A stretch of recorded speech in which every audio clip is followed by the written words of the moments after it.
송작가TV 원두커피. 반복되는 지친 일상. 매일 아침이 기다려지는 깊은 맛과 기분 좋은 커피 한 개. 오늘도 송작가TV 커피로 하루를 시작합니다. 송작가TV가 직접 선별한 5종류의 원두는 주문 후 로스팅을 원칙으로 여러분께 가장 신선한 원두를 보내드립니다.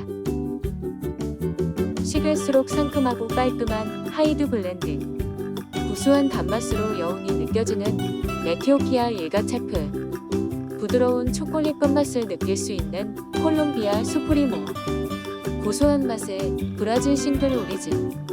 3가지 원두를 로스팅하여 산미가 느껴지지 않는 송작가TV 초이스 원두까지. 네이버에서 송작가TV몰을 검색해보세요. 한국의 신용도의 외신 기자도 놀랐다 그러는데 이게 일본 기자 같아요. 놀란 기자가. 외신? 일본 아니고 어디 인도네시아인가? 외신이 아니가 네. 외신이 아닌가 가는 얘기가 있습니다. 이게 네. 뭐냐면 지난번에 이제 저 늘 말씀드렸던 유럽에 발행했던 그린본드 있잖아요. 네. 그 외평차에 관련해 가지고 이게 이제 그 싱가포르 언론사가 전화를 걸었대요. 네. 그래서 가산 금리를 물어봤다고 합니다. 그러니까 이제 이게 0.13%다. 1년에 이자로 1%가 아니라 0.13% 준다. 라고 얘기를 했다는 거죠. 그러니까 몰라. 13이 아니고 30 아니야? 그러니까 3% 아니야? 0.3% 아니야 물어본 아니야? 거죠. 네. 이렇게 반문을 했다. 그러니까 우리나라 신용도가 이게 숫자가 낮아지면 낮아질수록 신용도가 이자를 높아지고 적게 주는 거예요. 네. 네. 그러니까 우리 채권을 들고 있으면 온전한 이자로 0.13% 주는 거니까 안 주는 거지 사실 이 정도면 거의 없는 수준인 거예요. 마이너스 금리도 나오기도 합니다만 그건 이제 장기채였을 때 마이너스도 많이 나오는데 그럼 왜 이렇게 그러면 낮은 금리에 이게 유지가 되느냐? 한국의 경제 발전으로 인해서 한국의 원화가 꾸준하게 강세를 가지게 되면 자, 지금 있는 채권을 나중에 한국 돈으로 바꿔서 돌려받았을 때 그 금액이 가지는 외국환하고의 강점에 의해 갖고 거기에서 차익이 생긴다는 겁니다. 그러니까 지금 우리나라 채권으로 이제 뭐 10억 달러를 샀다 그러면 5년, 10년 후에 10억 달러를 받게 되잖아요. 근데 지금 환율이 1,200원이야. 그때 가면 환율이 1,000원이에요. 그럼 거기에서 얼마를 먹어요? 200원을 먹는 거야. 환율 차이로. 네. 그와 같은 형태의 말하자면 국가 신용도, 경제에 대한 안전성을 유로가 인정하고 있고 국제적인 국제시장에서 그 채권 매입하고 있는 금융기관들이 인정을 하고 있다는 거죠. 네, 기재부에 따르면 이게 지금 모두 역대 최저 수준의 가산금리고 해외 투자자들이 한국의 신용도를 굉장히 높게 평가하고 있다. 이렇게 얘기를 하고 있습니다. 이게 어느 정도의 차이라고 생각을 하시면 되면요. 그동안 실질적으로 그러니까 신용도가 높다고 하는 수준이 이 사우디나 이런 데예요. 산유국들. 그러니까 돈 안 되면 원물로도 그러니까 가져갈 수 돈이 있는. 매년 그냥 자동으로 땅에서 솟아오르는 데잖아. 그런 데는. 네. 걔들은 그냥 가만히 있어도 돈을 버는 애들이잖아. 그러니까 담보가 확실하잖아요. 그 사우디가 어느 정도 수준이냐면 8입니다. 80. 80 예. BP. 그러니까 우리가 0.13인데 우리가 13이라고 하면 걔들은 80인 거예요. 지금 전 세계 경제가 개판이기 때문에 원래 걔네들도 한 35까지 내려왔었는데 산유국들도 80 정도 이자율을 발행을 해야 외평채가 나가요. 대박이네. 근데 대한민국이 13이라는 얘기는 전 세계에서 가장 건실한 국가가 대한민국이다. 그리고 그거를 외국에 있는 금융기관이 먼저 인정하고 그러네요. 있다는 거라는 거죠. 와, 대단하다. 유로채 주문이 발행 물량 대비 최대 7배 증가를 했고 그리고 달러채 주문도 동반 호조 속에 최대 6배까지 늘어났다고 합니다. 그래서 대한민국이 이 기축통화국이 될 가능성이 있다. 또는 기축통화국으로 편입해야 된다는 얘기가 나오고 있는 거예요. 기존에 있는 기축통화국 달러, 유로, 그다음에 그 엔화 그리고 위에나 일부 이런 것들은 지금 개판이잖아. 돈을 막 찍어내가지고 그렇죠. 돈 가격이 막 떨어지고 있어요. 근데 우리는 추가로 돈을 찍어내질 않잖아. 그리고 그런 나라들 다 국가 부채가 막 150, 200%씩 올라가 있는데 우리 지금 40% 선에서 지금 그렇죠. 억지로 좀 쥐고 이거를 하면서도 흑자를 내고 있잖아요. 그렇죠. 재정 수지 안에서. 아니 그거 가지고 조금 땡겨 가지고 재난지원금도 하고 먼저 추경 예산 하자는데 그걸 안 하려고 이 지랄을 떨고 있어요. 나라 망한다고. 나라가. 곡간 빈다고 하고 어? 세수도 더 고쳤는데.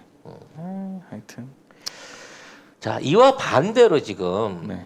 나머지 이제 개도국들, 우린 선진국입니다, 여러분. 네. 중진국이 아니라 우린 선진국 선언을 했어요 이미. 그렇죠. 그러니까. 이 개도국들이 이 빚더미에 앉았습니다. 중국 사채업자들 때문에. 아유, 늘 얘기하지만 미국은 내가 싸만나게 지켜줄게라고 하면서 보호비를 뜯고 그렇죠. 중국은 내가 니들 투자해줄게. 경제를 도와줄게라고 돈을 빌려주고 사채로 나중에 가서는 이자하고 고리대금이야, 그 나라 땅을 조져버리는데 얘는 신용 담보가 없어요. 네. 전부 신체 포기각서 대신에 재산 포기각서를 받고 돈을 빌려준 거거든요. 참 근데 이제 문제는 뭐냐? 1대1로 사업을 하면서 이거 이제 여러분 다 들어서 알겠지만 철도 지어준다, 공항 지어준다, 항만 지어준다라고 하면서 그쪽에다 투자를 해줬어요. 그러면서 원래는 내가 이 공항을 활주로 2개만 놓고 지으려 그랬어. 야, 이왕 짓는 건데 한 4개 정도는 깔아야지. 니네들 국제공항 하고 안 할 거야? 아니 근데 저희가 비행기가 그렇게 많이 걱정 마. 우리 비행기가 취향해가지고 니네하고 무역하면 되잖아. 니네 이 공항 생기면 우리 중국 제품들이랑 중국 관광객들 엄청나게 늘어날 거야. 오, 걱정 말고 지어. 우리가 책임질게. 너무 감사하네요. 공항도 지어주시고 그렇게 뭐 산업도 활성화시켜주시고. 대신 그 돈 벌어서 이자 착실하게 내고 이자를 물리면 공항은 우리가 그 이용권으로 접수한다. 그거는 동의해야지. 잠깐만요. 그럼 그건 너무하신 거 아니에요? 야, 우리도 남는 거 없어. 대신에 우리가 니네 장사 시켜준대잖아. 아 진짜. 믿어 못 믿어? 너 우리 말고 지금 이런 데다가 투자해주는 나라 봤어? 아니 우리나라를 안 믿어요. 네, 우리나 되니까 니네 같은 나라에다가 돈 빌려주는 거야.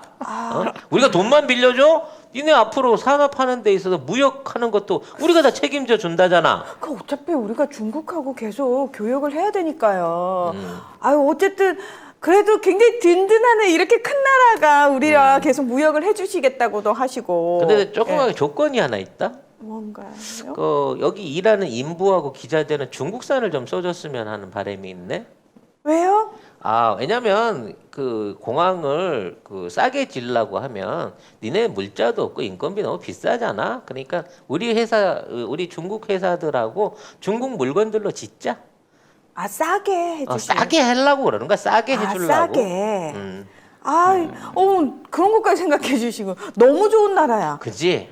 이런 업자 없다. 그러네. 니들 이번에 대박 터진 거야. 자, 그런데 이 미국의 윌리엄 앤드 메리 칼리지 소속 국제개발 연구팀이 요거를 조사를 해봤어요. 하니까 보고서에서 18년 동안 중국이 전 세계 165개국에서 추진한 사업이 8,430억 달러, 그러니까 우리나라 돈은 약 1,000조 원 정도 규모에 이르거든요. 그 미국 1년 국방비밖에 안 되는구만. 막 근데 그까 있고 뭐. 이 보고서에서 중소득 저소득 국가의 경우에 중국의 진 빚이 국내 총 생산의 10% 수준. 나라 GDP의 10%씩 빚을 진 중국. 거예요. 근데 중국 걸로. 이 가운데 60%는 그동안 공개가 되지 않은 빚이다. 그렇게 설명을 됩니다. 쉽게 말하면 얘네들이 이 2000년도부터 2017년까지 13,400건 정도의 1대1로 관련된 해외 투자 사업을 했는데 네. 이 중에 그 안에서 수익을 내고 있는 사업이 1%도 안 된다고 하는. 당연하지. 당연하지. 이게 왜 그러냐면 오버 투자를 했거든. 네. 그 회사의 그 나라들 입장에서는. 저기 중국 왜 이거 공항 지을 때 중국 관광객들도 오신다고 했고 물건들도 온다고 했는데 저희 공항 왜 안 돌아가나요? 우리가 지금 경제 사정이 좀 어렵기도 하고 일단 니들이 컨텐츠가 없잖아. 공항만 있어 갖고는 우리 애들이 관광을 못 한단 말이다. 그러니까 도로를 좀 뚫어야 될 것 같아. 아, 관광객들을 실어 나를 수 그렇지. 있게. 그리고 도로가 불편하면 고속철도 우리가 이번에 좀 싸게 해주고 있거든. 아, 관광객들 실어 나르게. 그리고 우리가 니네한테 니네 이디오피아다. 나 모르고 있을까봐 가르쳐 주는데 네가 이디오피아인데 우리가 니네 이렇게 투자해갖고 공항 해줬잖아. 네. 근데 공항에서 도심지까지 갈라 그래도 너무 멀어. 그러니까 고속철을 이번에 한번 넣는 게 어떻겠니? 니들 이번에 넣으면 아프리카 최초로 고속철을 개통하는 국가가 돼. 그러면 그 고속철을 타보려고 아프리카 전체에서 사람들이 올 거야. 유일하게 아프리카 최초로 고속철도를 가지는 나라. 역시 우리 생각하는 데는 중국밖에 없네. 그치? 어쨌든 이런 식으로 감춰왔던 이 부채, 라오스는 국내 총생산의 35%, 그리고 털린 거네. 투르크메니스탄 23%, 통가 21%, 카자흐스탄 16%, 브루나이 14%, 앙골라, 모잠비크, 나이비아 12%, 콩고 민주공화국, 파푸아뉴기니 11%. 이게 국내 총생산을 이런 퍼센티지로 중국에 빚을 지고 있습니다. 그러니까 중국이야 그냥 여기. 아무리 벌어도 이거 뭐야, 아무리 어떡해. 벌어도 그 빚을 못 갚아요. 문제는 이거를 이제 이런 식으로 해갖고 뺏었어. 이게 각 항구부터 공항이고 철도고 도로고 다 뺏었어. 근데 똑같은 문제가 발생하는 당연하지. 거야. 지들이 당연하지. 관리한다 그래서 없던 사람이 늘어나지 않아. 없던 차량이나 선박이나 비행기가 오지 않아. 야. 안고 보니까 관리비까지 나가야 그렇지. 될걸? 그전에는 그냥 그 이자만 거두로 댕기면 됐거든. 근데 안다 보니까 이걸 또 관리를 해줘야 되네. 당연하죠. 그러다 보니까 직원 보내고 뭐하고 하다 보니까 이자 받을 돈도 못 받고 있는데 여기에 관리한다고 비용이 또 들어가는 거야. 맞아. 그렇죠. 근데 여기 순수 지원금은 전체의 3% 정도고요. 나머지 97%는 금융기관이 제공한 대출금입니다. 그렇지. 이렇게 되다 보니까 갚아야 돼. 나라 부채야 나라 부채. 또 중국 안에 와. 숨어 있는 부채가 또 튀어나오는 거야. 왜? 이자로 해갖고 당연히 그 정도 수익이 들어올 줄 알았거든. 오. 근데 이자가 적대돼서 현금이 안 돌아오니까 그게 다 금융기관 부실로 돌아가 버리는 거예요. 그러니까 중국 국간이 딸딸 빌 수밖에 없지. 그렇죠. 참. 그러니까 들어갈 때 중국 기업, 중국 노동자뿐만 아니라 중국 국유은행이 끼고 들어가는 거거든요. 예. 아니 사실 늘 얘기하지만 중국의 안에는 외화를 통해 갖고 반출을 하고 유지할 수 있는 게 공산당의 4대 국책은행밖에 없기 때문에 중국 안에 있는 기업은 달러 못 만져본다니까. 그러니까 이 모든 국책 사업도 공산당과 4대 국책은행들이 투자를 해갖고 외국에다 한 거예요. 최소한 현지 가서 밥은 사 먹고, 현지에서 일하는데 잠은 자고 옷은 사 입고 뭐 최소한의 비용은 현지에서 써야 될 거 아닙니까? 네. 그러니까 거기 들어가는 기자재라든지 뭐 건설 인부는 중국 돈으로 했더라도 그쪽에 들어가는 투자금 중에 일부는 또 달러가 나갔단 말이야 중국에서도. 그렇죠. 근데 회수가 안 되고 있는 거예요 이게. 그러니까 애초에 적당하게끔 돈을 빌려주고 서로 운영이 될 엉망진창. 만큼 했어야지. 서로 엉망진창이 돼버렸네. 그러니까 서로 죽는 거지. 아니 이디오피아에 1인 그 국민 소득이 아이고. 1,000달러가 안 되는 나라에 어떤 미친놈이 30만 원씩 내고 그거를 고속철을 150km를 타겠냐고. 그럼 뭐 그래요. 뭐 가져가세요. 저희도 뭐 아프리카 최초라고 그래서 사실 좀 좋아했는데요. 뭐 어쩌겠어요. 저희 뭐 배를 째시든지요. 그렇지. 아이 그거 가져가든지요. 난 모르겠어요. 어차피 안 타요 고속철. 고속도로 통행료를 받으려고 고속도로를 뚫어놨는데 고속도로가 농산물 말리는 건조장이 돼버려. 아유, 네. 그러니까 그냥 다 가져가세요. 뭐 어차피 그쪽에서 지은 거. 그리고 고속도로를 관리를 하니까 모래 폭풍이 불어가지고 그렇죠. 고속도로가 흙에 덮여가지고 그 도로예요 이게 안 보이는데 이런 데가 이제 태반인 상태가 유지가 되는 거고 그 시설물이 파괴되고 이제 문제가 생겨도 보수할 돈이 없는 거예요. 아니 우린 모르겠다니까. 그쪽에서 알아서 하신다면서요. 그냥 가져가요. 예. 근데 문제는 뭐냐? 이 돈이 회수가 안 되면서 이자가 계속해서 쌓이고 있는 거야. 그렇죠. 근데 중국 입장에서는 얘네들한테 못 받으니까 탕감해주고 하면서 나름대로 야 반만 받을게. 저기 원금은 빼놓고 이자 반이라도 줘야 될 거 아니야. 내가 아프리카 친구들을 모아가지고 내가 얘기해봤는데 와 나쁜 말 얘네들한테 다 똑같은 말 했더구만. 그래서 우리 못 갚아? 아, 이 새끼들 봐 이거 먹고 배짱이네. 이것들을 이게 전부 군대 불러서 한번 니네들 정권들 한번 다 바뀌어봐야 정신 차릴 거야. 우리 다 모였는데. 그래? 우리 아프리카 연합인데 벌써 짰어? 다 짰어. 벌써 다 소문 났어? 소문 다 났어. 아 이거 배째! 어떡하지? 이거 원금 배째! 어떻게 받지 이거? 야야야야 우리 이번에 그 중국에서 매년 부르는 거 있잖아. 우리 그거 안 가기로 했다. 니들 갈 거냐? 아니 우리도 안 가려고. 그래서 우리 차관분을 우리 뭐 저 장관이나 하나 보내려고. 그래서 여기 상황에 미국이 대응에 나섰다고 이 기사에 쓰고 있는데요. 미국은 네. 그 돈을 못 갚아줘요. 그러니까 심지어는 이제 중국이 야 니는 IMF에 구제금융 신청해. 아니요. 그래갖고 그 돈으로 이자부터 갚어. 싸게 해줄게 싸게. 원금 절반. 아유 어차피 우리가 신청하잖아. 우리 돈 안 빌려줘 우리나라한테는. 아시면서 왜 그래? 뭐 이런 상황이라서 이제 이 돈 다 띈 거예요. 네. 네. 그래서 뭐 제가 근데- 토마토를 먹고 컨디션을 회복했습니다, 여러분. 이게 뭐야 이 과대가 근데 뭐야? 얘네들이 너무 이자를 세게 불렀어요. 이런 국제 그 SOC 투자 관련해 갖고 대출을 불려주면 아무리 금리를 높게 잡아도 1%에서 1.5% 정도 받아야 되거든요. 6%라고 6%를 봐, 6%를. 야 이거 너무 못돼 처먹었네. 어? 진짜. 지네가 공사 다 해먹고 잘못되면 시설까지 다 가져가면서 대출 이자를 6%씩 걸어놓으니까 야. 뭔 재주로 갚냐고 그런 나라들이. 아니 그러면 진짜로 이제 그렇게 해놓고 아까 얘기한 대로 수출도 좀 해주고 거기 물건들도 좀 사다 주고 뭐가 있어야 되는데. 뭐 좀 이렇게 하면서 조금 교육을 해줘야 되는데 영악하게 했었어야지. 아유. 그거를 안 해주고 이자만 안 준다고 그렇게 협박을 하고 윽박을 지르고 이러다 보니까 결과적으로 돈 잃고 인심 잃고 결과적으로 국제 무대에서 또 해체되고 뭐 이 꼴을 당하고 있는 거거든요. 네. 그래서 아마 1,000조 원 정도라고 치면 지금 있는 상황에서 이제 통큰 결정을 내려야죠. 네, 부자들한테 뜯어낼 생각하고 떼일 각오하고 그래 그럼 니들이 그냥 가자. 가죠. 왜냐면 계속 가지고 있으면 관리비가 대신 이 권리는 우리 거니까 네, 권리만. 권리만 우리가 주장할 테니까 그냥 관리비, 니네들이 관리해. 이자 내지 말고 관리나 좀 해줘. 우리가 부채 탕감해 준 걸로 치고 제발 도로 안 찢어지게 관리라도 좀 해 이 새끼들아. 공항에 유리창이라도 닦고 활주로에 빗자루질이라도 좀 해. 그래야 나중에라도 한번 써먹을 거 아니야.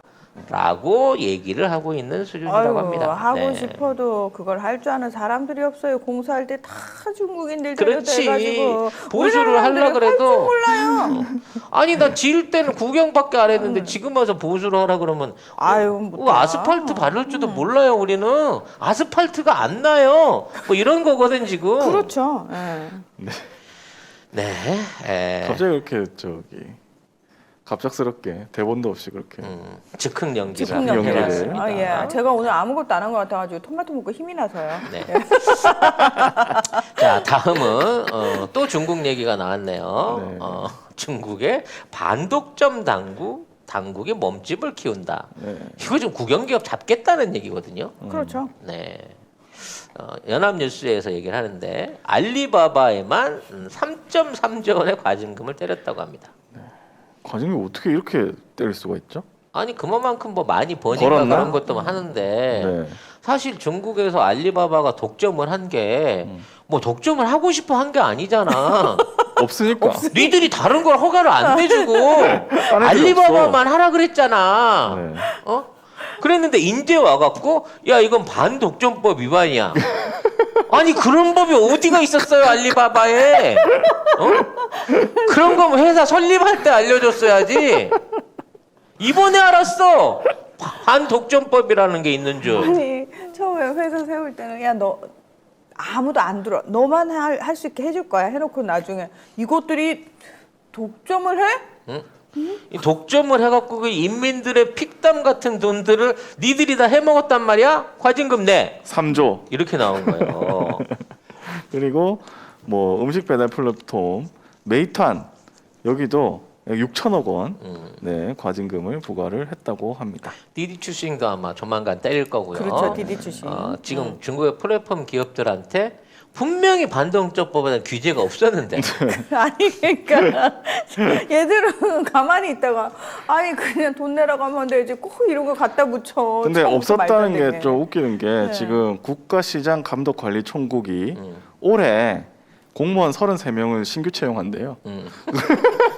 이게 국가시장 관리 총국 안에 네. 반독점 뭐 방지 부서가 있기는 있었나 봐. 있었는데 근데 거기에 사람이 없어가지고 네, 신규 채용을 신규 채용 33명에서 18명을 여기다 할당을 한대요. 그게 갑자기 그 부서에 직원과 업무가 생긴 거야 이번에. 그래서 그동안 없다가. 지금 텐센트, 바이두, 징둥, 메이탄, 핀더더, 바이트댄스 등 이 34개 업체를 불러가지고 반독점 규정 준수를 위한 자책 점검을 실시를 했다고 합니다.